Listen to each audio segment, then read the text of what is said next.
Welcome to Finance Dojo. We aim to be the best personal finance educational channel you'll ever need. Click that subscribe button and the notification bell right now so you won't miss out. Charlie Munger, a billionaire investor and the vice chairman of Berkshire Hathaway, feels that the first $100,000 is the most difficult to accumulate. However, it's not just him. One of the most common myths about making your first $1 million is that it's impossible. Once you get your $100,000, the next one comes considerably fast. And before you know it, you're at $250,000, $300,000, and even $400,000. It looks like the second $1 million milestone is just around the corner, and you can get there in a matter of weeks rather than months, unlike the first. Those who believe their money is expanding at a slower rate will be comforted by this. But why does it get easier? It takes a long time to get the $100,000 mark, and we'll look at various ways you may speed up the process so that you can become wealthy years earlier. Investment might appear like a low priority effort, and it's frequently put to the side by many people. You'll find yourself wondering how you'll be able to retire before you realize it. Is there someone in your life who would start investing if they had more money? When they have more money to invest, they will. When you have more money, you can say that you'll start investing. You invest because you want more money, not because you have too much money. Risk is also a common excuse, and most of us know someone who has a reason that investing is too risky, so they avoid it altogether. Taking the initial step is the most difficult part of many things in life. It's easy to put things off till later when the goal is so far away. To reach the first $100,000, you'll have to put in a lot of effort. That is to say, you must contribute the majority of your funds yourself. Compound interest begins to perform wonders once your portfolio reaches a certain size. Even though the returns of a percentage may not always grow, the returns in dollar quantities do. For example, if a $5,000 investment gets a 10% return in a year, the difference is only $500, and it's barely visible. $500 might simply be earned by working a few additional hours now and again, which may appear small when seen in this light. When a $100,000 investment yields a 10% return, the result is $10,000, which is a good start toward replacing your wage.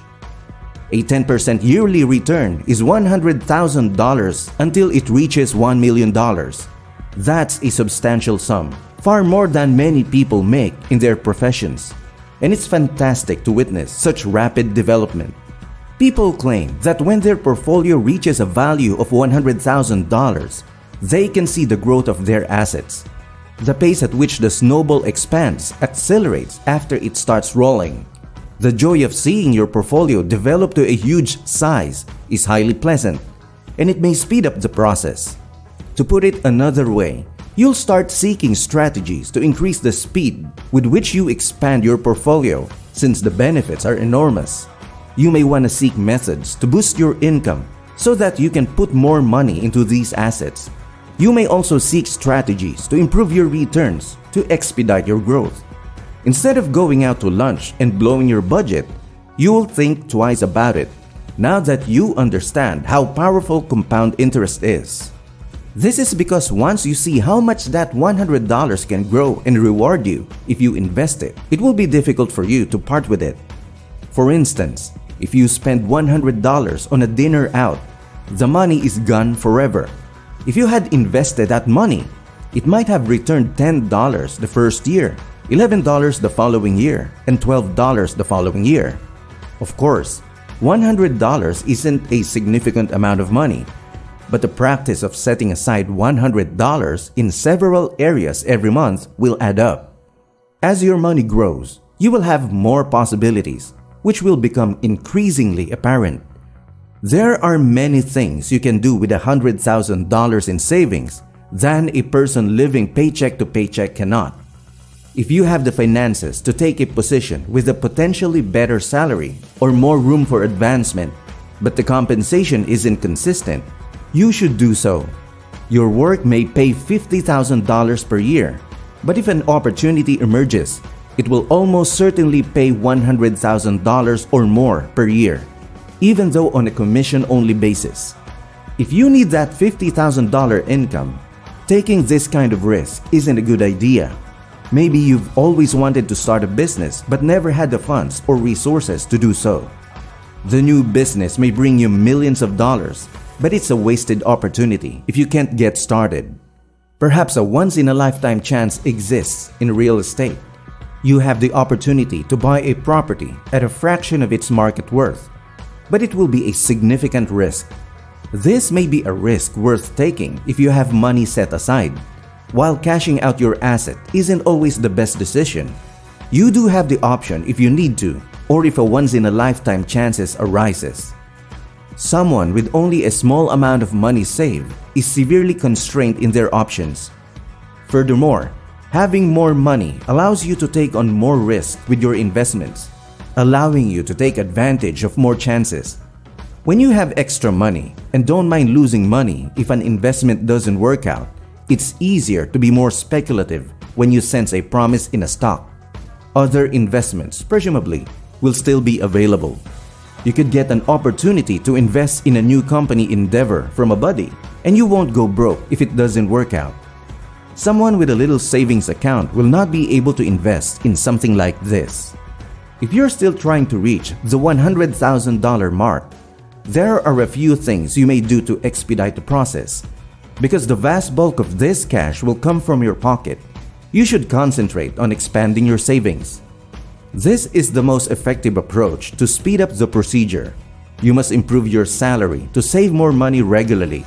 This may be done with a second job on weekends or a few nights each week, with the extra money going straight into savings. Consider creating a second company to supplement your current income.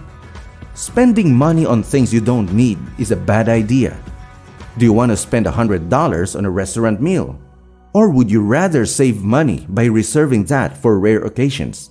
Remember that counting pennies is merely a temporary measure until you attain your objective and may relax a little. Avoid huge automobile payments that are just superfluous, since these are major reasons why individuals never achieve $1 million, much alone $100,000. It will be simpler to just keep doing what you're doing after you've grown accustomed to the process of saving and investing. You'll be used to finding methods to generate more money and putting it into savings by the time you've amassed a significant sum of money. You'll also get in the habit of being more cautious with your purchases, questioning if they're required or if putting the money into savings would be more rewarding.